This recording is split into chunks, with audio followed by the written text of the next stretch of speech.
we have seen sort of this attempt to kind of rewind the clock with Bibi getting back into power as the prime minister. And we also, as I always like to, when I mention our congresswoman, who Jen ran for Congress against, Debbie Wasserman Schultz, who I'm sure you know very well, she's a completely ineffectual legislator, but when the opportunity to present any type of anti-BDS legislation, she is right at the forefront. In fact, she's either a draftee or a co-signer, right at the top.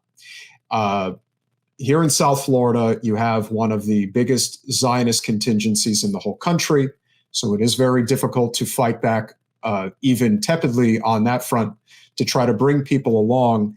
But I agree with what you're saying.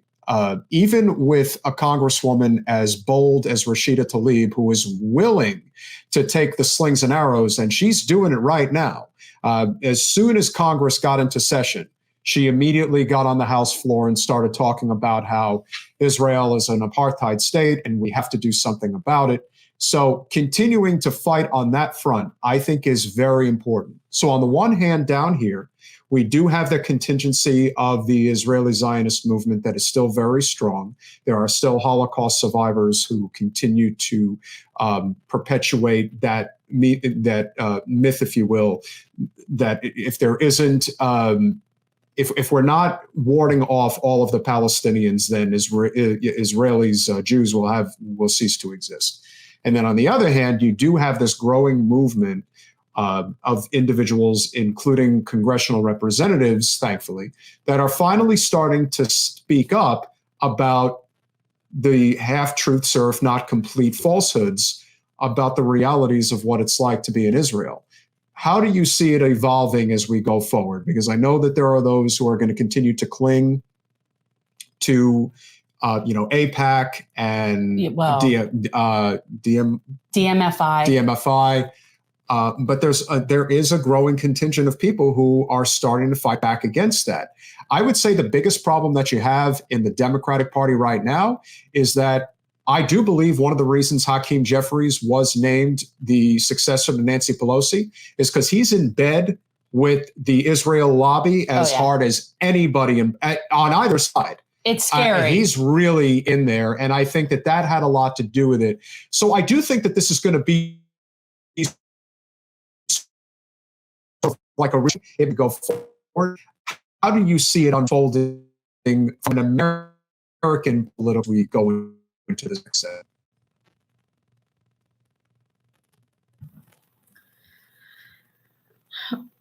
Well, obviously, the U.S.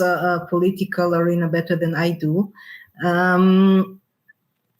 I think, in a way, this government of horrors that we just got elected, I don't know, maybe I'm wrong here, but I think it can be an opening to more delegitimization because it's so rampantly racist, anti-democratic. And I was honestly really worried last year when the so-called government of change came to power with the Naftali Bennett and Yair Lapid, which we called change for the worse, that internationally they will be received as some kind of actual change for the better, as more legitimate, as more centrists, and more acceptable for the American administration or for European governments.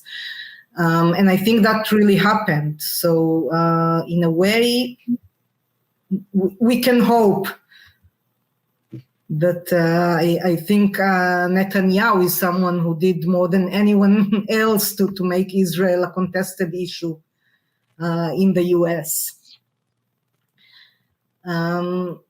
But yeah, I think here as well, the political field within the Jewish population in Israel is supposedly divided to right and left, but you talk to most of the self-proclaimed left or center-left, and they just don't want to talk about Palestinian issues. They don't want to acknowledge, even if they acknowledge the Nakba, by the way, they would not acknowledge that the Nakba is still ongoing. That's something that's really important to understand. It's not a historical event, but an ongoing process of dispossession that started with the Zionist movement and peaked in 1948 and still ongoing. And you see the same ideology and the same practices of 1948 in display right now in Sheikh Jarrah, in Masaferiata, in the Jordan Valley, and also within Israel proper in the Negev desert, where communities of Bedouins that are supposedly Israeli citizens are being displaced. So this is something that we need to keep work on in every arena, and I think it's a big movement, Palestinian-led. With our job is within the Israeli society. You guys' jobs are in the US, and there are people all over the world within Jewish communities, within political parties, and we need to keep pushing and educating to connect these dots and to make people realize the roots of the Zionist movement, this ongoing process, the lack of any real concept of citizenry in Israel at all, and to, how would I say that,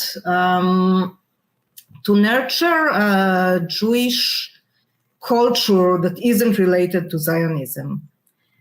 And I think we need to create a story. I think the Zionist story is very strong, and I can understand why people are hooked up on it, you know, and are not willing to divorce from it. And I believed it for a very long time, longer than I care to admit.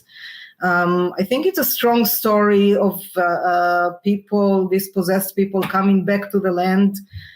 It's fails, but still very captivating, and we need to build a narrative that is just as strong. A narrative of hope, a narrative in which Jewish people have a place if they're willing to let go of supremacist ideas, and a narrative of a state or a space that can be inclusive to everyone.